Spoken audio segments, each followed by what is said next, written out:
नमस्कार मंडळी. आठवण सूर्याची, साठवण स्नेहाची, कणभर तीन मनभर प्रेम, गुळाचा गोडवा स्नेह वाढवा, वाढवताना तिळगुळ घ्या, गोड गोड बोला. मकर संक्रांतीच्या सर्वांना हार्दिक शुभेच्छा. नमस्कार मंडळी, श्री स्वामी समर्थ. स्वागत आहे तुमचं माझ्या यूट्यूब चॅनलवर. आजचा दिवस तुम्हाला खूप छान, सुखाचा आणि आनंदाचा जावो हीच मी स्वामींच्या चरणी मनापासून प्रार्थना करते आणि आजच्या या नवीन व्हिडिओला सुरुवात करते. येते 14 जानेवारीला म्हणजेच बुधवारी मकर संक्रांत आलेली आहे. या दिवशी मकर संक्रांतीच्या या 3 वस्तू कोणालाही देऊ नका, नाहीतर माता लक्ष्मी घर सोडून जाऊ शकते आणि घरात गरिबी व दरिद्रता येऊ शकते.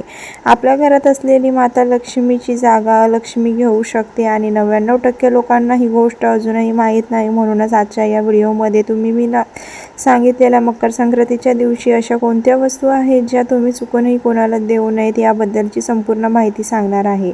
अगदी तुमचा सख्खा भाऊ असला तरी सुद्धा या वस्तू कोणालाही देऊ नयेत. त्यामुळे हा व्हिडिओ स्किप न करता शेवटपर्यंत नक्की पहा. चॅनलवर नवीन असाल तर सबस्क्राईब करा आणि अशाच माहितीसाठी नवीन व्हिडिओसाठी बेल आयकॉनवर क्लिक करा, म्हणजे मी जेव्हा नवीन व्हिडिओ अपलोड करेन तेव्हा त्याच नोटिफिकेशन सर्वात आधी तुम्हालाच मिळेल आणि एकही व्हिडिओ तुमच्याकडून मिस होणार नाही. पहा मंडळी, मकर संक्रांतीला केलेले दान हे लक्षपटीने पुण्यकारक, धनकारक आणि सौभाग्यकारक मानलं जातं.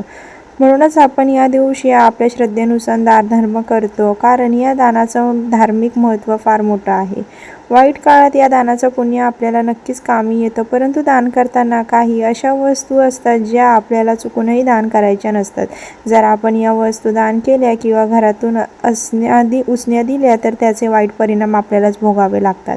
घरातील लक्ष्मीचं स्थान लक्ष्मी घेते आणि घरात गरिबी, दरिद्रता व दुःख प्राप्त होते.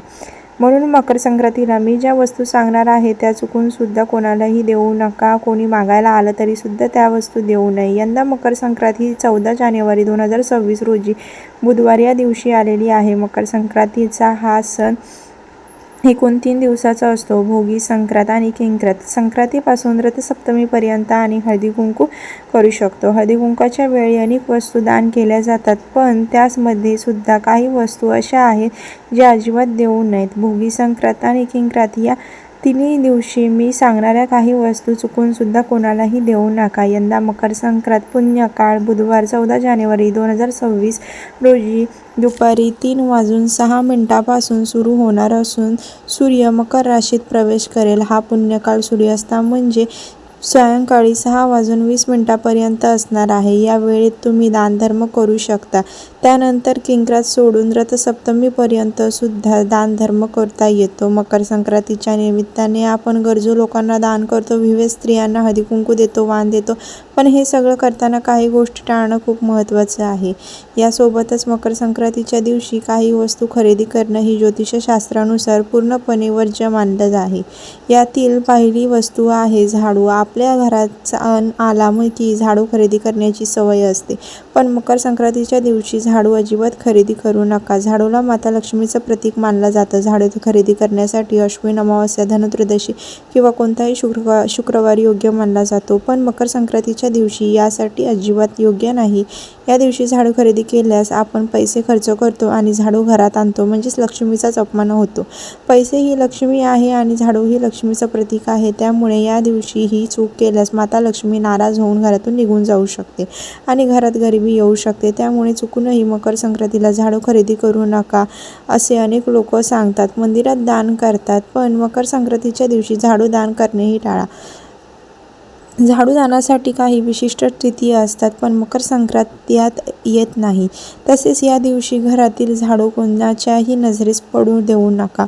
सूर्य उगवण्यापूर्वी घराची स्वच्छता करून झाडू लपवून ठेवा. मकर संक्रांतीचा दिवस शनिदेवालाही समर्पित मानला जातो. अनेक जण या दिवशी तेलाचं दान करतात, पण लक्षात ठेवा मकर संक्रांती हा सूर्योपासनेचा दिवस आहे. त्यामुळे या दिवशी चुकूनही तेलाचं दान करू नका.